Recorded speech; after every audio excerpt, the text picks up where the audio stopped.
के, मैं तो सब लगा लेती हूँ या लगा लेता हूँ। क्यों? भैया एक बात बताइए, आप खुद सोचो, एक जनरल लॉजिक है।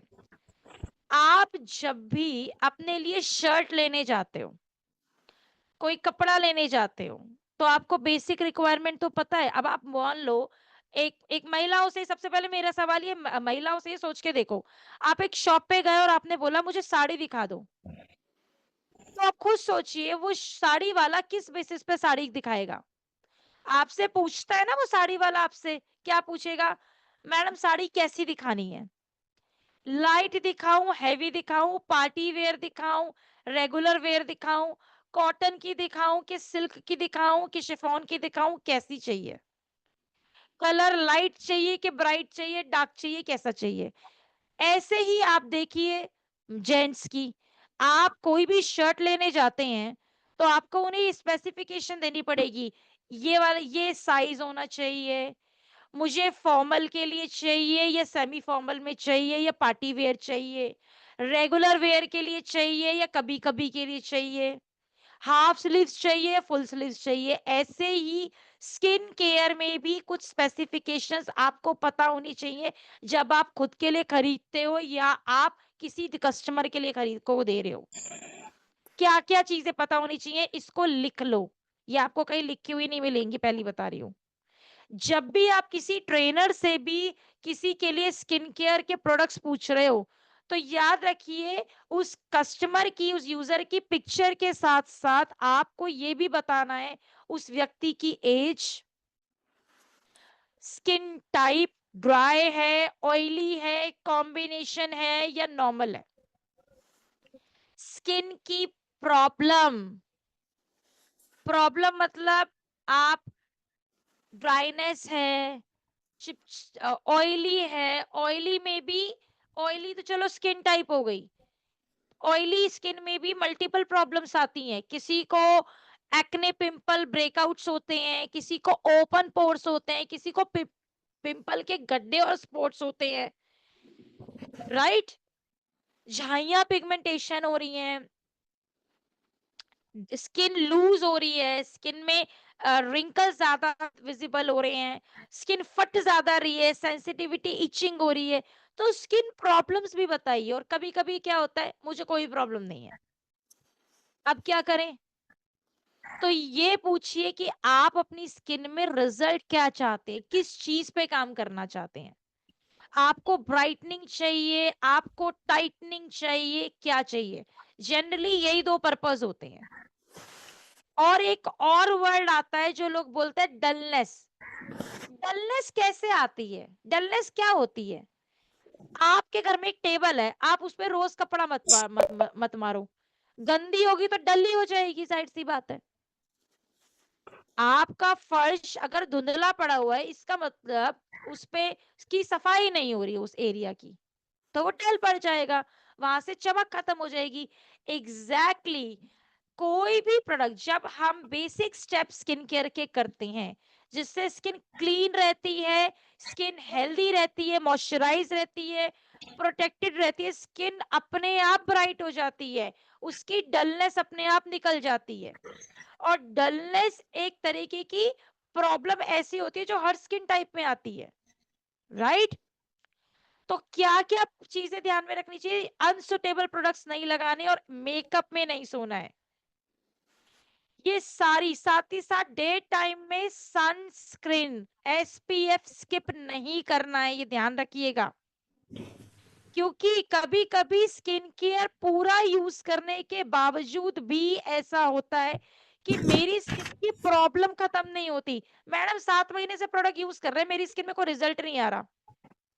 हो सकता है आपने गलत प्रोडक्ट चूज किया हो सकता है आपने अपना ट्रीटमेंट इनकम्प्लीट लिया हो, ये भी हो सकता है कि आप इनमें से कोई कॉमन मिस्टेक कर रहे हैं जो आपकी स्किन केयर को सपोर्ट नहीं कर रहा है, राइट? मेकअप में सो रहे हैं, नाइट स्किन केयर स्किप कर दिया, डे में कर लिया तो कर लिया, एसपीएफ के बिना बाहर जा रहे हैं। ये सारी गलतियां आपकी स्किन की प्रॉब्लम्स को बढ़ा सकती हैं।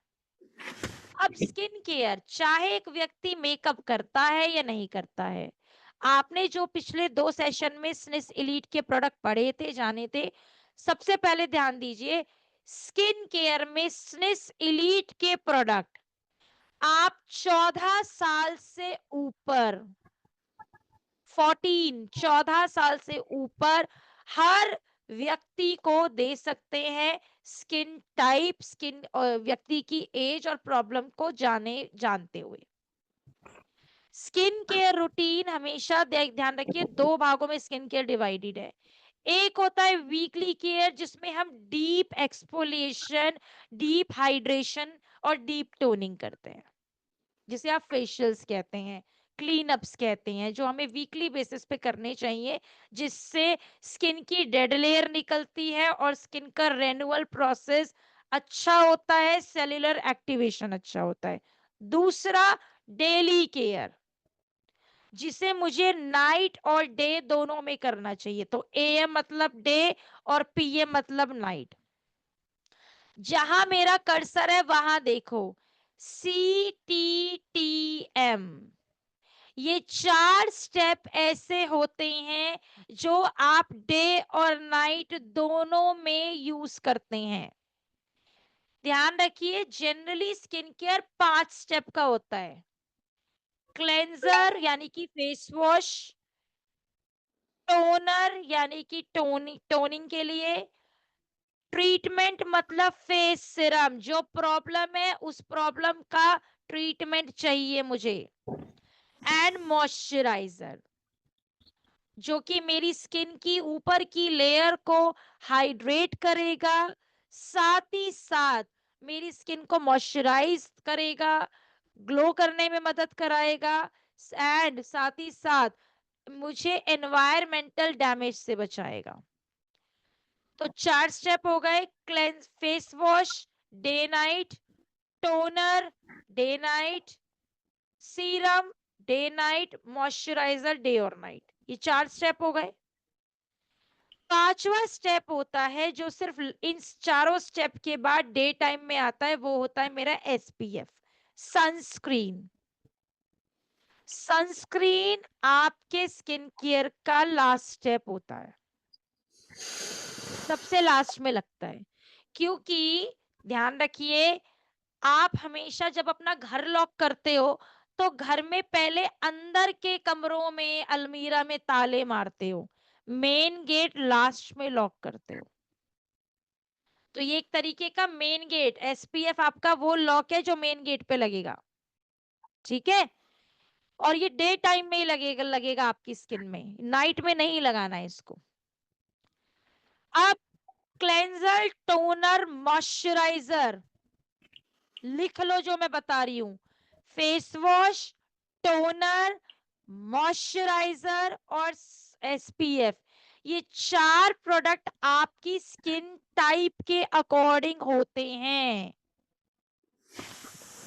सिर्फ एक सीरम ऐसा प्रोडक्ट होता है जो आप प्रॉब्लम, समस्या के अकॉर्डिंग लेते हैं। क्लेंजर, टोनर, मॉइस्चराइजर, SPF, ये 4 प्रोडक्ट आप अकॉर्डिंग टू स्किन टाइप लेते हैं, ड्राई है, ऑयली है, नॉर्मल है, कॉम्बिनेशन है। सीरम एक अकेला ऐसा प्रोडक्ट है जिसे आप अपनी प्रॉब्लम, भैया झाइयां हैं, रिंकल्स हैं, स्किन टाइटनिंग के लिए चाहिए, या आपको डार्क सर्कल्स है तो उसके लिए अलग प्रोडक्ट आएगा, अगर आपको एक्ने पिंपल हैं, ओपन पोर्स हैं, उसके लिए अलग प्रोडक्ट आएगा, ऐसे होता है। तो ध्यान रखिए, डे टाइम और नाइट टाइम के स्किन केयर रूटीन में ज्यादा डिफरेंस नहीं है। डे टाइम में चारों स्टेप के बाद हमें सनस्क्रीन लगाना होता है, और नाइट में चारों स्टेप के बाद अंडर आई क्रीम अगर रिक्वायरमेंट है तो वो लगानी होती है, ठीक है। अंडर आई की क्रीम की रिक्वायरमेंट मुझे कैसे पता चलेगी? अपनी अपनी सब एक सेल्फी निकालना और उसको थोड़ा जूम करके देखना, आंखों के आसपास अगर आंखों में थकावट है या डार्कनिंग पफीनेस हो रही है, समझ लीजिए ये राइट टाइम है आपको नाइट में अंडर आई क्रीम यूज करनी है। तो ये तो वो स्टेप्स है डे और नाइट जो हर व्यक्ति को करना चाहिए, चाहे फिर मैं हूं या आप हो। अब मेकअप से पहले ये उनके लिए है जो खुद मेकअप यूजर है या जिनका सैलून है, पार्लर है, उनको मेकअप से पहले क्या स्टेप फॉलो करनी चाहिए। क्या मेकअप मुंह धोने के बाद डायरेक्टली लगना चाहिए? आंसर है नो, नहीं। याद रखिए, मेकअप कभी भी डायरेक्टली नहीं लगता, राइट। तो मेकअप से पहले राइट फेस वॉश जो आपकी स्किन टाइप के लिए है, उसके बाद टोनर स्प्रे करके 10-15 सेकंड के लिए छोड़ो। देन अगर आप सीरम नहीं भी लगा रहे हो तो मॉइस्चराइजर, अंडर आई और एसपीएफ तो जरूर लगाओ। इसके बाद लिप बाम। 6 स्टेप में आपके चेहरे का और आपके लिप का हाइड्रेशन और हाइजीन दोनों कंप्लीट हो जाएगा। उसके बाद प्राइमर लगता है। बहुत सारी महिलाएं ये गलती करती हैं, वो प्राइमर को रिप्लेस से मॉइस्चराइजर रिप्लेस कर देती हैं। मुंह धोया और डायरेक्ट प्राइमर पोत लिया। भैया ये गलतियां मत करना, ना किसी को सिखाना। हम क्या करते हैं, जुगाड़ करते हैं, और जुगाड़ आपके मेकअप और स्किन और आपके बिजनेस तीनों के लिए हानिकारक है। जुगाड़ नहीं करना है। आप खुद सोचो, क्यों एक ब्राइडल या पार्टी मेकअप में समय लगता है? क्योंकि उसमें फिनिशिंग, ग्लो, चमक, स्टेबिलिटी, ड्यूरेबिलिटी सब कुछ देना है। इसीलिए जनरल मेकअप 10 मिनट में हो जाता है, और एक अच्छे मेकअप को करने के लिए आपको आधा घंटा, 25 मिनट, पौना घंटा, डिपेंड करता है आप क्या क्या लगाओगे। तो फेस पूरी cleansing, toning, moisturising, sunscreen, lip balm, ये भैया बेसिक केयर है जो आपकी मेकअप से पहले जरूरी है। प्राइमर मॉइस्चराइजर का रिप्लेसमेंट नहीं है। या भाई प्राइमर को मॉइस्चराइजर में मिक्स करके प्लीज मत लगाना। प्राइमर क्रीम की तरह नहीं लगता। बहुत लोग गलती करते हैं, क्रीम की तरह डॉट डॉट करके। नो, प्राइमर लगता है आपके स्किन के, फेस के जिस एरिया में पिंपल्स के गड्ढे होते हैं, एक्स्ट्रा ऑयल होता है, एक्सेसिव ऑयल, या ओपन पोर्स होते हैं, या आंखों के नीचे मेकअप में रिंकल्स, लाइंस आती हैं, वहां प्राइमर लगता है। पूरे चेहरे पे लगाने की जरूरत नहीं होती। इसके अलावा मेकअप के दौरान कुछ गलतियां, मॉइस्चराइजर अप्लाई किए बिना ही प्रोडक्ट लगाया, क्वांटिटी एक पंप लगना था, हम क्या करते हैं, पुताई कर लेते हैं, जिससे प्रोडक्ट भी ज्यादा जल्दी खत्म होता है, और आपका मेकअप भी अनइवन और पैच छोड़ देता है, पपड़ी बन के उतर जाता है। मेकअप लगाने के दौरान जब आप मेकअप की लेयर, मान लीजिए मैं कंसीलर, फाउंडेशन, कॉम्पैक्ट 3 प्रोडक्ट लगा रही हूँ फेस पे, तो मुझे 30-30 सेकंड का वेट करना चाहिए। ये नहीं लगाते ही दूसरी लेयर लगा दी। प्लीज वेटिंग टाइम थोड़ा दीजिए। कुछ महिलाएं गलतियां करती हैं, जिस दिन कहीं जाना है और पता है आज मुझे मेकअप करना है, अच्छा मेकअप करवाना है, ये करना है, उसी दिन स्किन को घिसने बैठ जाएंगी, उस पर ब्लीच करेंगी। उससे आपकी स्किन सेंसिटिव और इरिटेटेड हो जाएगी। इसलिए मेकअप से पहले किसी भी तरीके का हार्श या सेंसिटिव प्रोडक्ट इस्तेमाल नहीं करना है स्किन पे। मेकअप के बाद भी कुछ गलतियां, पहला, मेकअप में ही सो जाना, ये सोच के सुबह से शाम हो गई मेकअप अपने आप उतर जाएगा। मुझे खुद सोच के बताओ, मेकअप अपने आप कैसे उतर जाएगा? कहाँ जाएगा मेकअप? उसके अलावा जो महिलाएं मेकअप रिमूव करती हैं, वो करती हैं जुगाड़। कोई महिला लेके कॉटन से घिस रही होती है, गुलाब जल का उस पे स्प्रे किया, उससे मेकअप उतार रही हैं। कुछ महिलाएं, लेडीज क्या करती हैं, टोनर से मेकअप उतारती हैं, 6-6 बार फेस वॉश घिस रही होती हैं, फिर भी मेकअप नहीं जाता है। उससे बेस्ट तरीका है, बेटर तरीका है कि आप एक डेडिकेटेड मेकअप रिमूवर लो। मेकअप रिमूविंग वाइप्स और मेकअप रिमूविंग बाम्स आते हैं, बाम्स मतलब प्रोडक्ट आता है, वो लो। उसको हल्का सा मेकअप रिमूविंग वाइप लोगे तो उसको फिंगर में कुछ अच्छे से रैप अप करो और सर्कुलर मोशंस में हल्के हल्के हाथों से अगर आप मेकअप रिमूव करोगे, आपका मैक्सिमम मेकअप आपके टिश्यू में आ जाएगा। और अगर आप कोई मेकअप रिमूवर ले रही हो क्लेंजिंग के लिए, तो उसको हल्का सा मसाज करके फिर मेकअप उतारो। उसके बाद आप अपना face wash, toner, serum, moisturiser follow करो। जुगाड़ से मेकअप नहीं उतारना है, या मेकअप में सो जाओगे तो स्किन खराब हो जाएगी, ध्यान रखिएगा। इसके अलावा वीकली केयर जो आपकी स्किन को सेम टाइम पे एक्सफोलिएट करेगी, जिससे स्किन की डेड लेयर हटती है। ध्यान रखिए, जब हम वीकली केयर यानी कि स्किन की डेड लेयर नहीं हटाते हैं, उसको एक्सफोलिएट नहीं करते हैं, उससे भी हमारे मेकअप और स्किन केयर के रिजल्ट्स में खराबी आती है, क्योंकि स्किन में ऑलरेडी डेड लेयर इकट्ठी हुई हुई है, जो आपके स्किन के प्रोडक्ट को डीपली स्किन की लेयर्स में पेनिट्रेट नहीं होने देगा। और जब आप मेकअप लगाओगे तो मेकअप आपका पैच छोड़ेगा, dry patch, dark patch, dullness का पैच ये छोड़ेगा। इसीलिए हमेशा याद रखिए, वीकली बेसिस पे अपनी स्किन को शीट मास्क के द्वारा डीपली एक्सफोलिएट कीजिए, टोनिंग कीजिए और डीप हाइड्रेट कीजिए। और हाँ, जो लोग पार्लर्स में हैं, जिनका पार्लर है, सैलून है, कभी-कभी ऐसा क्लाइंट कस्टमर आ जाता है जो कुछ नहीं करके आता है अपनी स्किन में, जिसे काफी टाइम से कुछ नहीं किया होता है।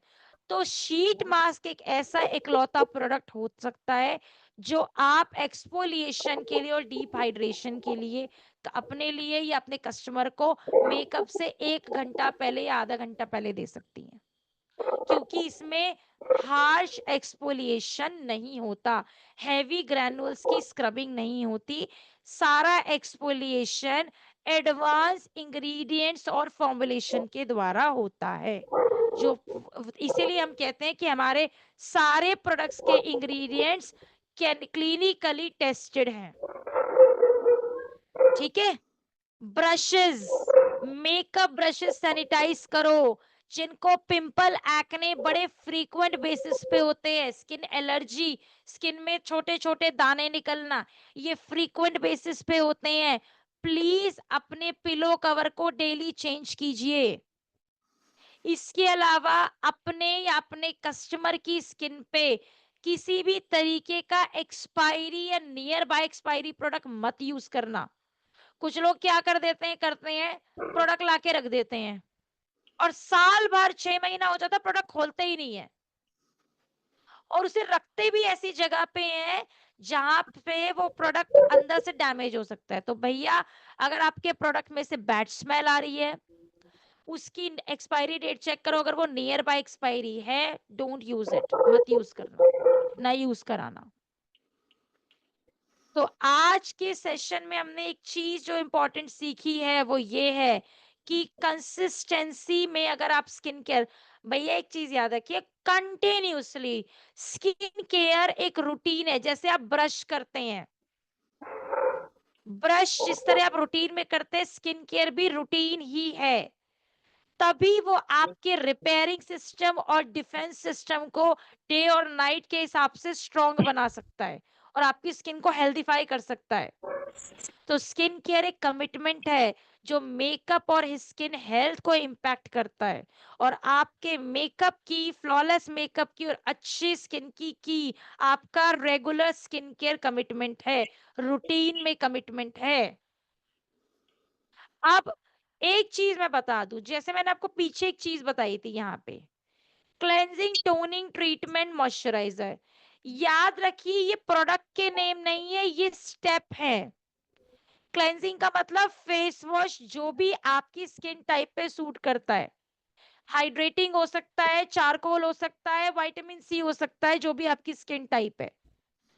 टोनिंग मतलब टोनर, विटामिन सी जो हमारा आता है, मल्टीटास्किंग और सिंगल टोनर जो हर स्किन को सूट करता है। देन सीरम की जगह पे आएगा आपके फेस सीरम, या तो वो नायासिनामाइड सीरम हो सकता है, विटामिन सी हो सकता है, स्नेल मुसिन हो सकता है, ये 24 कैरेट गोल्ड हो सकता है, जो भी स्किन प्रॉब्लम है उसके अकॉर्डिंग। लास्ट प्रोडक्ट है मॉइस्चराइजर, मॉइस्चराइजर भी अकॉर्डिंग टू स्किन टाइप। हाँ, यहाँ पे आपने एक चीज देखी होगी, यहाँ पे मैंने मॉइस्चराइजर में लिखा है हाइलुरोनिक एसिड जेल मॉइस्चराइजर। ये एक ऐसा मॉइस्चराइजर है जो आप किसी भी स्किन टाइप और प्रॉब्लम में दे सकते हैं, क्योंकि ये जेल बेस है, फास्ट एब्जॉर्बिंग है और लाइट बेस है, बहुत लाइट है, पता भी नहीं चलता कि मॉइस्चराइजर लगाया है। तो अगर कभी कभी मॉइस्चराइजर में कंफ्यूज हो जाओ तो हाइलुरोनिक एसिड